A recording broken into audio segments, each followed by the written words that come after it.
ભાજપના વરિષ્ઠ નેતા જ્યોર્જ કુરિયને કેન્દ્રીય મંત્રી પદેથી રાજીનામું આપ્યું હતું. સૂત્રોમાંથી મળતી માહિતી મુજબ રાજ્યસભામાં તેમનો 6 વર્ષનો કાર્યકાળ પૂરો થઈ ગયા બાદ અને પાર્ટીએ તેમને ફરીથી નોમિનેટ કર્યા ન હતા. પરિણામે તેમને પદ છોડવાની ફરજ પડી હતી. રાષ્ટ્રપતિ ભવન દ્વારા જારી કરાયેલા એક નિવેદનમાં કહેવાયું છે કે રાષ્ટ્રપતિ દ્રૌપદી મુર્મુએ વડાપ્રધાન નરેન્દ્ર મોદીની સલાહ પર બંધારણની કલમ હેઠળ કુરિયનનું રાજીનામું સ્વીકાર્યું છે.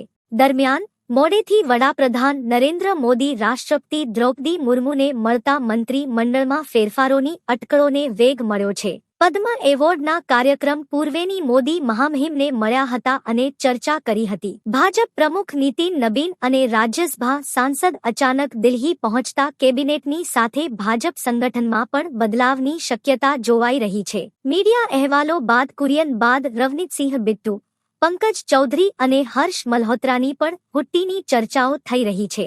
બિટ્ટુ કેન્દ્રીય રેલ રાજ્યમંત્રી છે અને તેમનો રાજ્યસભાનો કાર્યકાળ 21 જૂને પૂરો થઈ ગયો છે.